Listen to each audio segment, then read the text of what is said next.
Welcome to Evergreen Speedway's Home Track Heroes on CW11. Hello and welcome to Evergreen Speedway's Home Track Heroes here on CW11.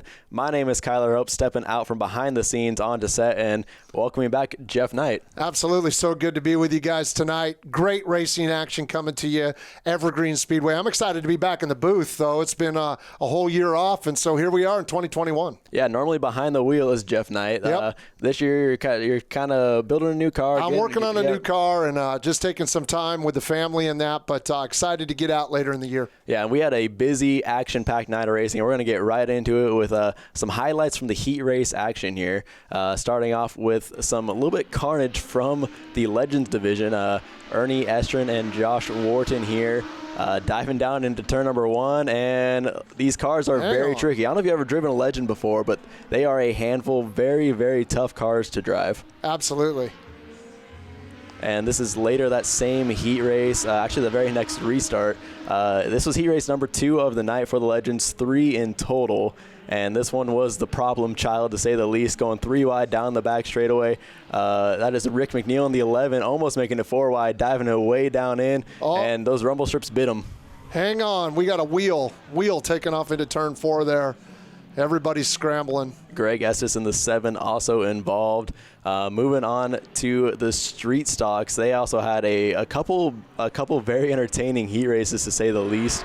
Mike Marthaler getting around Sheridan Vincent right here to take the lead early, and he never looked back. It's great to see that 44 car rolling and firing all cylinders again. Absolutely. The Marthaler family has just been a staple at Evergreen Speedway for so long, and to see Mike running well is always a great thing here at the racetrack.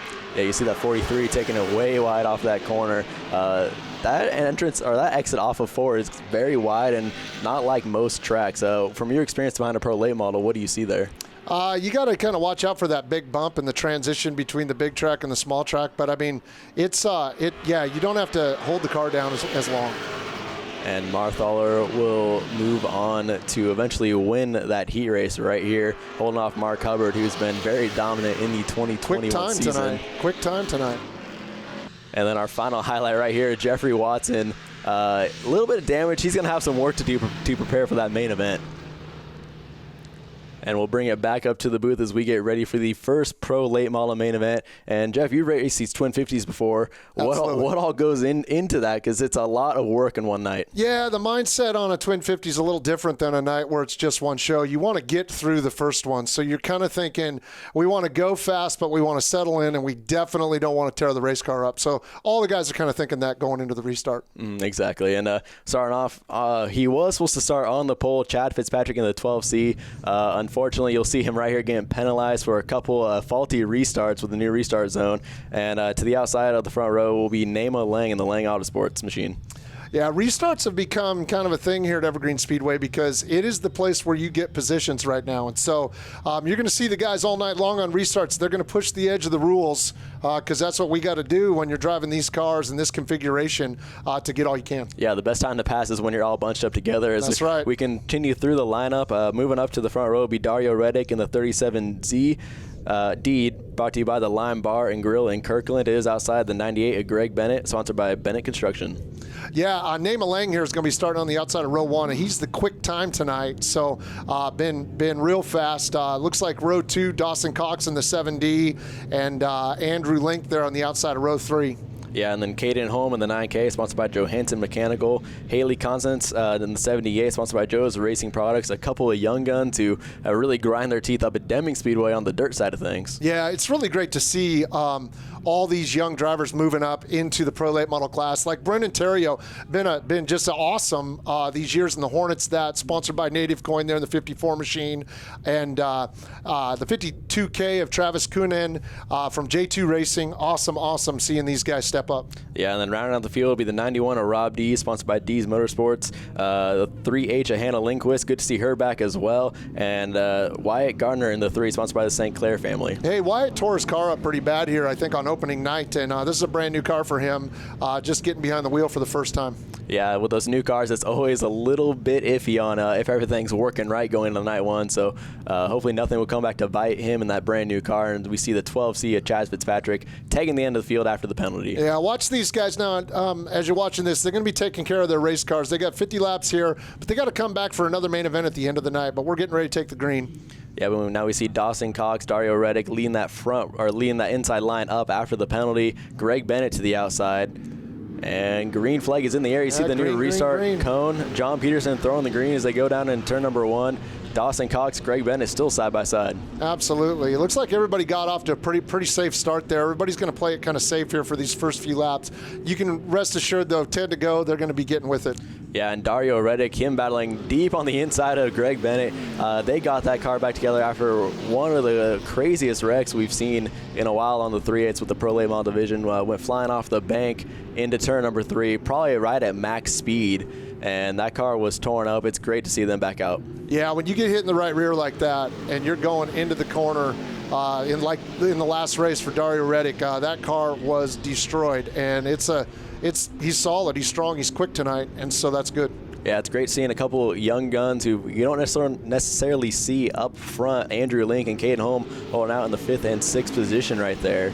It's great seeing all these younger drivers coming up the ranks. Yeah, one of the things I like seeing here, Dawson Cox in that Busch car up front there. Dawson, new car for him this year. I raced with him last year a whole bunch. You know, he's a super talented guy out here at Evergreen Speedway, but he's starting to lead some laps and starting to run up front. So congratulations to him.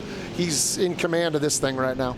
Yeah, I don't think it's anyone's surprise to see Dawson Cox leading some laps in Pro Late Model. I don't know if there's any class here that he hasn't led a lap in. Yeah, very true, very true. Greg Bennett, though, showing some strength. He got tore up here a couple weeks ago, ended up on 2 wheels, kind of did a flying W into turn 3, and the car was hurt a little bit, but they got the speed back out of that thing, and he's running in 2nd. Yeah, that's about the closest I've ever seen a car flipping without actually rolling over. When I was analyzing the footage afterwards, I saw his right front wheel hooked into the body paneling of the 12 car. I think that's the only thing that saved that 98 car from rolling over. As we see the 12 car, Chad Fitzpatrick working through the field, already passed, I think, 4 cars in front of Rob Dees. Now he sets his sights on the 52K of Travis Goonan. Yeah, that's the good thing about when the fast guys get penalized from the front row. You get to see some good action as that 12 car's coming up through the field pretty darn quick. And there's Wyatt Gardner, like we said, in his brand new car for hopefully the remainder of the Evergreen season. And look how quickly the 12C is able to pull in the back and make that a nice 3-car battle. Yeah, absolutely. I mean, when your car's rolling the center like Chad's is, I mean, it makes such a difference because it's all about when you can get to the throttle. He's picking the throttle up right about there, and it just changes the acceleration off the corner. There you go. You're seeing it. The 52 of Travis pulled up in front of him there, kind of blocked him, but he's going to try the outside here. We'll see how it goes. Yeah, and Chad Fitzpatrick has a lot of experience on these 970 tires. Ran a street stock here for quite a few years. Same with Dario Reddick, same with Dawson Cox. So do you think that familiarity with the tire for those younger drivers could help them out? You know, I do. Racing with these guys last year on the first season that our Pro Lights were on these tires, there's a learning curve for me. I struggled a little bit with it, and then when I finally hit on it, I just made a mistake at the end of the year. But it took a while to figure out how to make the tires go fast. And I think these guys that come up through streets and they're racing on this tire a lot, I think they do actually know the tire better. It takes a little longer for guys that have been racing on slicks. Yeah, now it's a 6-car battle back here as we see Brendan Terrio hanging his sideways off corner as Chad Fitzpatrick got around Travis Goonan. He's going to arc down, try to dive to the inside of Wyatt Gardner in that 3. It looks like Wyatt knows he's the faster car. He's going to let him go by. And here he goes. Travis is going to take advantage, follow him through. That's a good thing there. Yeah, I think Wyatt's maybe still trying to feel out this new car. I think he's going to let some of these guys go by, maybe not tear anything up and try to fall in line and just get comfortable with the new machine. Yeah, you know, Wyatt, when you get a new car like that, you bring it to the house, you want to go through everything. I mean, first and foremost, you want to make sure it's safe. And when you acquire a car that's been raced before by somebody else, you want to be able to verify it's safe. But then you want to make sure it's fast. Exactly. And so, you know, he's figuring out what makes this car go fast. Yeah, being fast in a race car is usually good. As we get a really unique view of Caden Holm right here in the 9K. As we have the GoPro mounted outside the cars. We will be back with more racing action after these messages.